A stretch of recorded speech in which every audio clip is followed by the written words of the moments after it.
તો કઈ પ્રકારનું સામ્રાજ્ય આપણે જોઈએ છે કે એક ધારાસભ્ય, હવે ધારાસભ્યની આ રીતે ધરપકડ થતી હોય પૂર્વીનભાઈ, તો વિચારો કાલે ઉઠીને તમે, હું કે સામાન્ય જનતાનો કોઈ વ્યક્તિ એ સત્તા પક્ષ સામે વિરોધ કરવા નીકળે તો એની શું હાલત. તો નમસ્કાર મિત્રો, વિડીયોમાં તમારું સ્વાગત છે. તો મિત્રો, અત્યારે આ સોશિયલ મીડિયાની અંદર ચૈત્રભાઈ વસાવાના ઘણી જગ્યાએ બધા વિડીયો વાયરલ થઈ રહ્યા છે. તેને લઈને આપણા મેહુલભાઈ બોગરાટ, જે સુરતના પ્રખ્યાત વકીલ, આપણે એ પણ આ મામલાની અંદર આવી ગયા છે.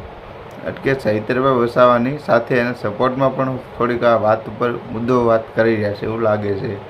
કારણ કે અત્યારે મેહુલભાઈ બોગરા એમ કહે છે કે ધારાસભ્યની જો આવી રીતે ધરપકડ થતી હોય તો આમ આદમીની તો શું તમે હાલત કરો. હવે આપણા સત્તાબાજીની કે કોઈ વિરોધ નહીં ઉપાડી શકે કે અન્ય ક્યાંય પણ કોઈ જગ્યાએ થતું હોય તો એનો કોઈ વિરોધ નહીં કરી શકે. કારણ કે ડેડિયાપાડાના ધારાસભ્ય ચૈત્રભાઈ વસાવાની ધરપકડ આવી રીતે થતી હોય તો સામાન્ય આમ જનતા તો કોઈને વિરોધ કરવાનો જ નહીં કહેવાય. કારણ કે ધારાસભ્યને આ રીતે ધરપકડ થાય મિત્રો, એટલે કે મારી અને તમારી જેવા આપણે સામાન્ય માણસોની ખોટી અરજી કોઈ ન કરી શકે ને એમ.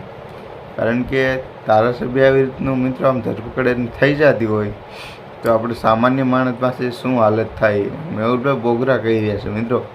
આખો વિડીયો તમને પૂરો બતાવવાનો છું.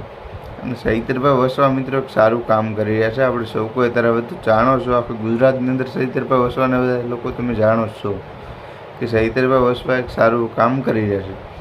અને ખાલી ગ્લાસ ફેંક્યો હતો અને એની મુદ્દાની અંદર ચૈત્રભાઈને હજી સુધી જેલની અંદર પૂરી દેવામાં આવ્યા છે. 5 તારીખની અંદર હાઈકોર્ટની અંદર જશે. તો મિત્રો હવે તો ચૈત્રભાઈ વસવાને છોડવા જ પડશે. કારણ કે આ મામલો અત્યારે બહુ ગરમ થઈ ગયો છે.